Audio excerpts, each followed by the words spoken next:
I felt led to come to Charlotte, North Carolina. Yes, welcome to the Queen City. Yes. Place, and I was like, who starts all over at the age of 50 something? We'll say 50 plus. How about that? That's what I say. 50 plus. How about that?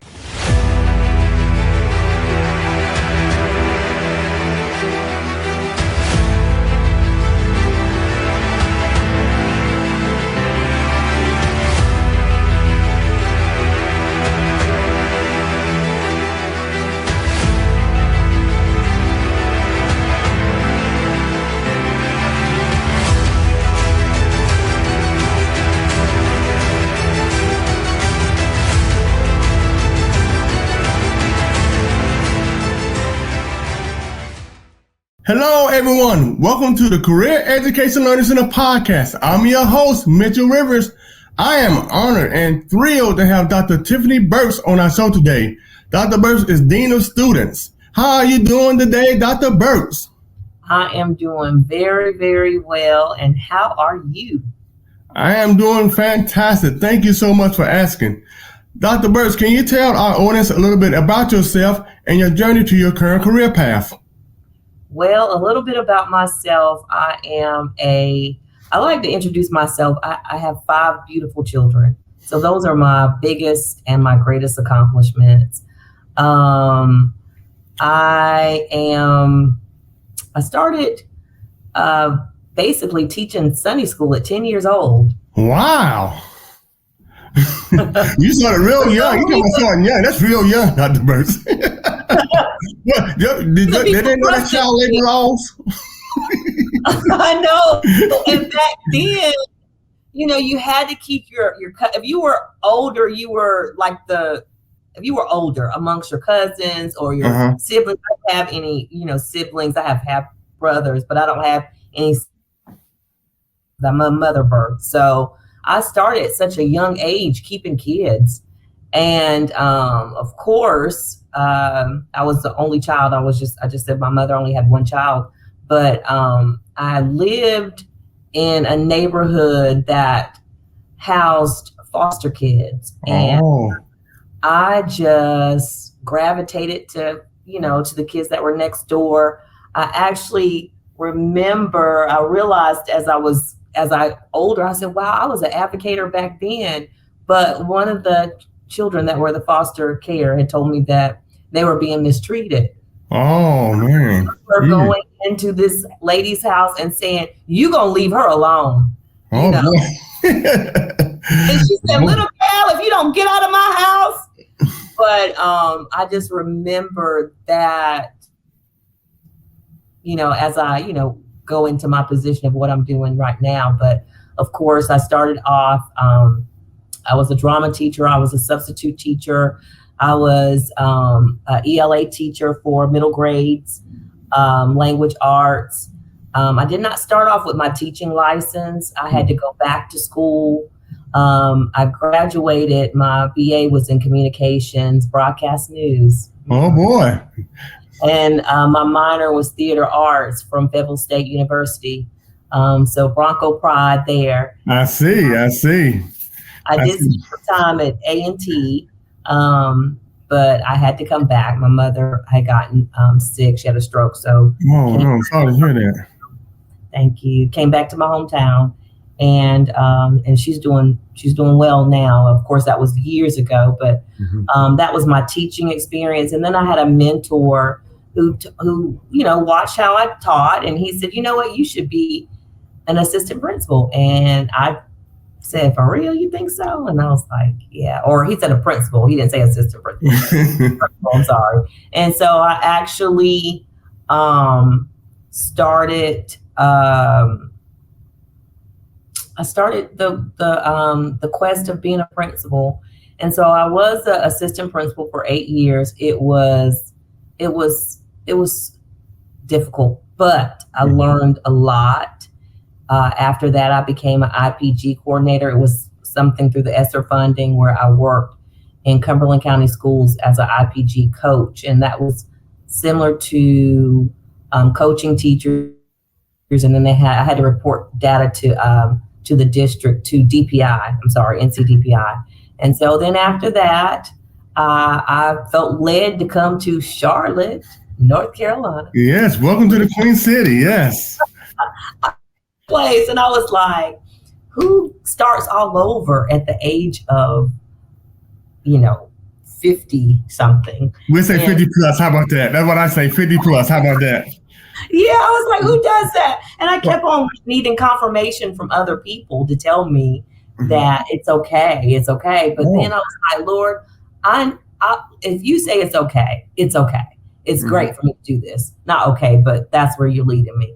And so, make a long story short, I had a job at a school as an academic facilitator, but didn't have a place to stay. So it was a faith move. It really was. We had no place to stay. We were staying in a hotel, and we come to Charlotte prior just to look around and find places, but could not find a place. And finally, I found a place on my birthday. Oh my goodness, that is great! Right on your birthday, what a birthday gift! Yes, that sir. is a great birthday gift. Yes, thank you. And so now I did apply. I said, well, you know what? God allowed me to use that job to get me here. And so then I applied for a job for Dean of Students. And as soon as I applied, the next thing I know, the principal there emailed me and was ready to interview me, had already contacted my principal and the assistant principal about my work ethic. And then the next thing I know, I was hired. So now I'm currently a Dean of Students. And so that led me to my career path. And I love I just love people. I love people in general, but I love working with children. And so I will be at an elementary school. I was at a high school, but now I'm at elementary school. So I have to, for me right now, of course, I have a set of twins. I have 5 children altogether, but I have a set of That's a task within itself. Yes, sir. You're right. You're absolutely right. But that's basically it. That is fantastic. 5 beautiful children. You don't look like you have more than 1 or 2 children, but you have 5. That is, I couldn't do that. Even I'm the male. I'm the male, and I don't do nothing to have to do with that process. I just say breathe, breathe. That's about it. And worry. That's easy to do what women do. I tell you what. Have you always wanted to be in education? You said you started off Sunday school. So did that help you decide that, hey, when I get older, that's what I want to be when I become an adult? You will be surprised at what I wanted to do. I wanted to be an actress. Oh, okay. Actress. I actually went to California, and they had like a call. They needed extras for Sister Act 2. Oh, yeah, I remember that. Yes, Whoopi Goldberg. And you might look, I was like, we were watching Sister. I said, I still don't see me up there. I don't see me like, I was in on stage, and I was like way, way in the back. And I was like, but I didn't really give it it was just, I was like, I ain't getting paid for this. And they fed us that we had, I think like raffle drawings or something where they gave out prizes. But I was there for the first and second. I think I had to be there for the third part, but I did not. But I really wanted to be an actress. That was just a desire. But then when you find out all that you have to do in order to be in that industry, I just wasn't ready to do that yet. But I said, as I get older, I can create now. During COVID, it taught me, well, whatever you desire, you can create it, And so I said, you know what? I was sitting business plans and things like that. And I said, maybe, my twins, they love acting. I said, maybe we can start us a little production company. Oh, okay. That'd be fantastic. Something small that they could just YouTube and just create content, because they have some very interesting stories. And my daughter likes to write. She's 8 years old, but she likes to write. She likes to film. My son he's an architect. He likes to draw and build things. And so I have him working on my logo, and I have her creating content for just something where people can watch, and it's clean and it's not, I watch a lot of YouTube and I'm just like, wow, they're just showing off all the stuff that they have. But just stuff that's just basic. But you have a wealth of knowledge there, especially in the educational system, not only being an assistant principal and teacher, but also you have kids that grew up as far as in the educational system, the public education system, right? Or did you go private? I may be misspoken there. Were they in a private school system or the public school system? I did both. I actually did both. I was public, private. I did elementary, middle school, and high school. And that was my experiences that I had. And it is a lot of information and a lot of, I've had a lot of resources too, especially in education, as far as teaching was concerned, just a lot of professional developments that I had to attend. And it's amazing that I can use that now to help coach teachers, all the information, because I kept, pulling resources. I said, really, things have not change. Everything, of course, is technology driven, right? But things have not changed. People still want to be cared for. People still want to be loved. People still want to be respected. So those things have not, the core of people have not changed. It's just the other things that are external that has changed. And going to the segue into as far as academic environment in our high schools today, are they conducive to make sure that our young people get educated enough to be prepared for college or vocational school, military, etc.? Are we preparing our young people for that? I believe that we are. We are. I mean, the school that I'm currently working at is, in our district believes in college career readiness. It's just difficult in finding educators. Educators are leaving. They're leaving the field of teaching.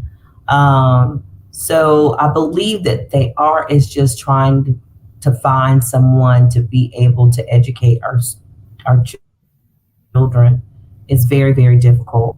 I know a lot of things far as I believe I heard and I read a little bit about the General Assembly considering the pay far as making it more profitable for the teachers, but I believe if there was more incentives for teachers, that they would come back to the field of teaching. But it's not competitive. I wish that education had the same mindset as our military branches of how they're able to. I mean, my son, he's 21 years old and he just got out of the military, but I was just like, son, you're just going up the ranks pretty fast and you're doing this and you're doing that. I believe that it should be more incentives for teachers and allow them to have a vacation. I mean, I know they have the vacation time, but allow them to have something. I think I was watching or reading something where the supervisors actually pay or give supplements for their employees to have a vacation. So I wish it was just more incentives. I believe that the heart of the districts are right, but it's just they're going to have to change how they are keeping teachers, and it's not just paying them, but just creating incentives to keep them to stay, and getting to know their teachers, not just having them in a position, but just actually getting to know. I know it was a book called Love Language for Your Spouse, but there's actually a book, Love Language for Your Employees too. Oh, okay.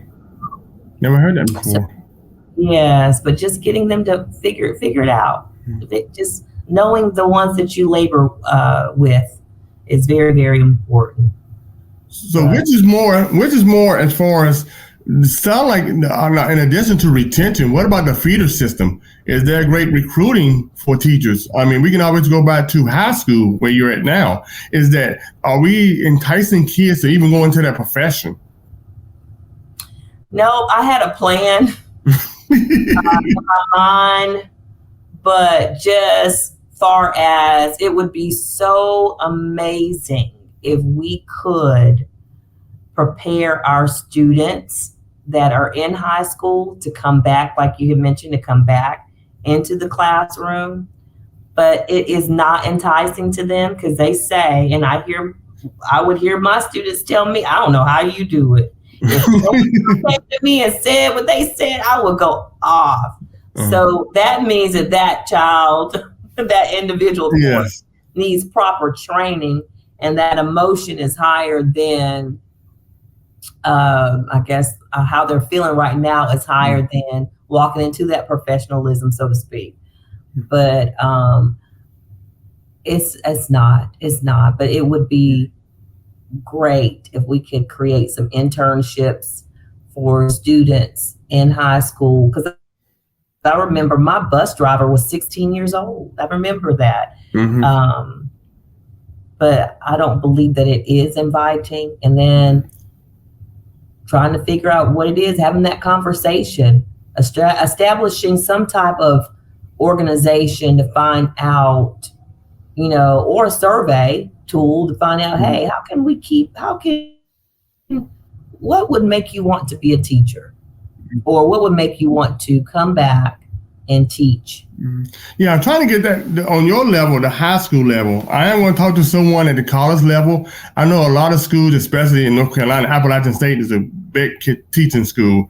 And when I was growing up, my teachers either had a master's or undergrad degree at Appalachian State. Even my mama went there to take some courses, and she was a teacher. So I come a background of teachers, Dr. Burks. So my father was a music teacher, and my mom was an English literature teacher. And so when I got older, my father died when I was younger. When I got older, my mom went back to school, to A&T, in fact, got a master's degree and came back and taught at the local community college, Mitchell Community College, in fact, in Statesville, North Carolina, until she retired. And so the feeder system almost started like in business, because I was a business management major. We started getting kids early. I talked to someone the other day about entrepreneurship and how they're starting to get kids interested in entrepreneurship with entrepreneurship camps and all kinds of books and, writings and YouTube stuff, get them into entrepreneurship and get them thinking about having their own business. Are we seeing that same thing with teachers, though? Like you said, I just thought about that. To where are we feeding the young mind, say, hey, I want to be a teacher when I'm growing up? Now, when I was growing up earlier, when we grew up, teachers was a great profession. They had great respect. Everybody thought about being a teacher. I knew majority of the kids I went to, hey, I'm going to be a teacher when I grow up. And now I just don't hear that when I go to high schools or I've been to high schools or talk to young people. I don't hear too many young people today saying, I want to be a teacher. I hear a lot of young people say, I want to get me a YouTube channel. I even met a student who had his own book, and it's on Amazon. And they have that entrepreneur spirit, but they're not willing. I'm just speaking for this generation, right? And perhaps I'm trying to think of the generation, right? The high school generation. I know we got our Generation Z, or I'm trying to get all my. I don't know those letters here. Don't worry about those letters, girl. You get lost trying to learn those letters, girl. Z, S, P, S, B. I tell you what.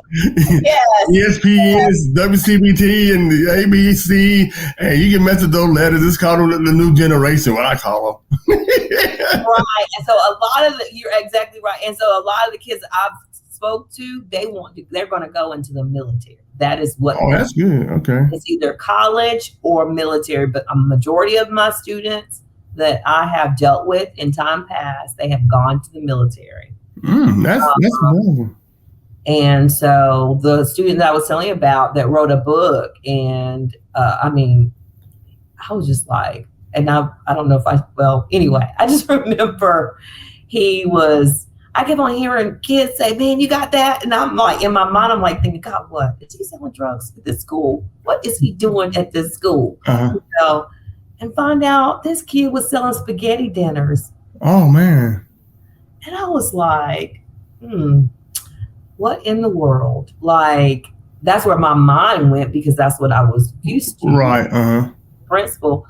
But this kid had an entrepreneur spirit. But I asked him, I said, so what are you going to do after you finish high school? He said, I'm going to the Army. Mm-hmm. It was one of those branches. And I said, wow. Mm-hmm. A lot of my other son is 21, and all of his friends have gone into the military. I think one student is gone to college. Mm-hmm. So they want to go to college. I think their parents are telling them, go to college, go to the military, and the military will pay for your college. Yes.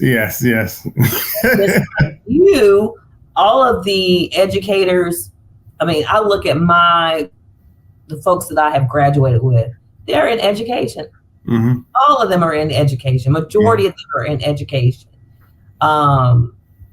And it was just so funny. Even my school teacher, that was really, really funny.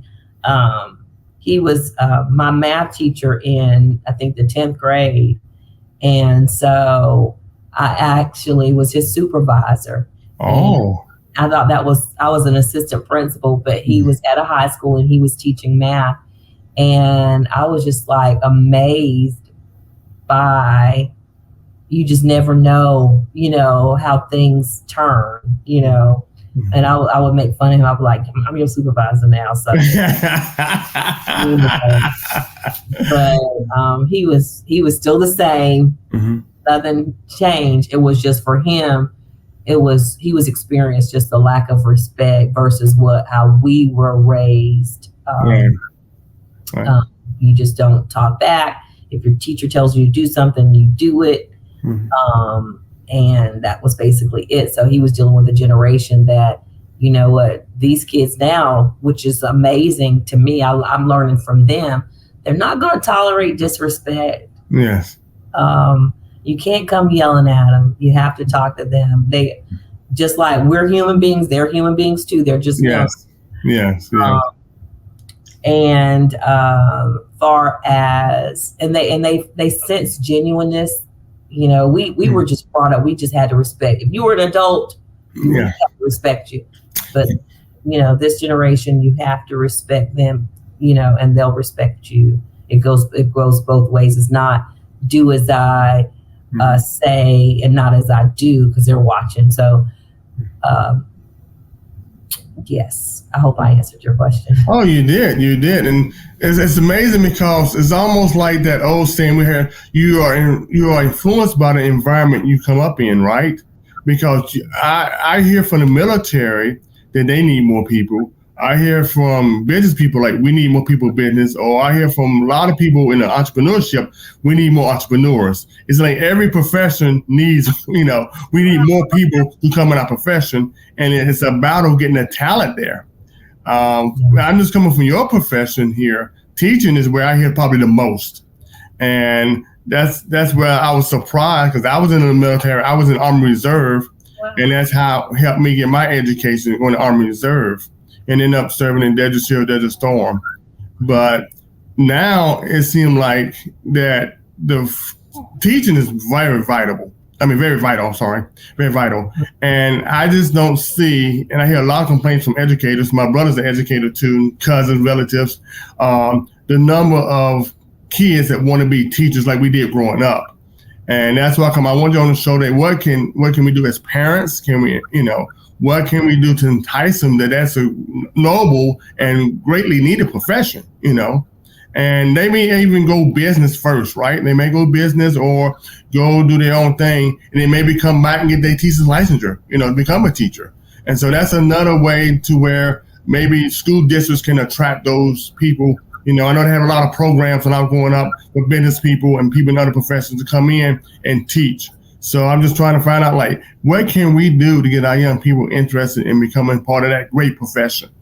In fact, my mentor here on the podcast also does a show where he celebrates teachers. He said we're not celebrated enough. So he celebrates teachers. So that's why I wanted you on the show today, Dr. Burks, is get that perspective for someone who's in that field and in the high school, hearing from students, like you have been doing. And what can we do to attract our students toward that teaching profession? And hopefully they get a little insight with our podcast today and knowing how to do that. Do you have any advice or suggestions from our young people who may want to go into the teaching profession? Great questions. I will start with what can we do to make it inviting, or to the build morale, I guess, in teaching and get more people to come into the profession. And I like the fact that teachers need to be celebrated. That is one. And of course, I'm only speaking for the state of North Carolina, but it has to start at the top, legislatively, far as allowing that position to be a respected position, because it's not as it was back when we were growing up. Right. Like if you were a teacher, it was, oh my goodness, oh, Mr. Rivers, oh my goodness, that is amazing. Now it's, you're a teacher, Mr. Rivers? Oh goodness, I'll be praying for you. Whoa, goodness. So it's going to have to be something to happen at the top. When I say at the top, like I said, legislatively, where teachers are praised. Of course, if you go to other countries like Japan or overseas, where that position is, it's a respected position. So going back to that, it's gonna, and I was involved in Teacher Academy, NC Teach. We had, and that's how I got into the profession. But I really don't see those organizations pushing as much as it did when I was in it. And that's how I started, was through NC Teach. But I say our colleges, but then what's so disappointing, they go into the profession like I did. I was really, really excited. But then you have to deal with so many different personalities. Right. And it's not as collaborative as it should be. And you're dealing with a lot of negativity, you know. And I've had parents to curse me out. I've had parents to curse other folks out. So I feel like we just need to bridge a gap between our parents and partner with our parents. Some of our parents might have had bad experiences in education. And so it goes through their kids. And so their kids, because of what their parents are talking about with school, then they have that inherited that experience and that negative experience. But in my dream world, I would love for, as soon as you walk into that building, that every individual's at that front door greeting parents, rolling out that carpet and providing that experience for them. So I don't know if I'm answering your question. No, you're answering very well. And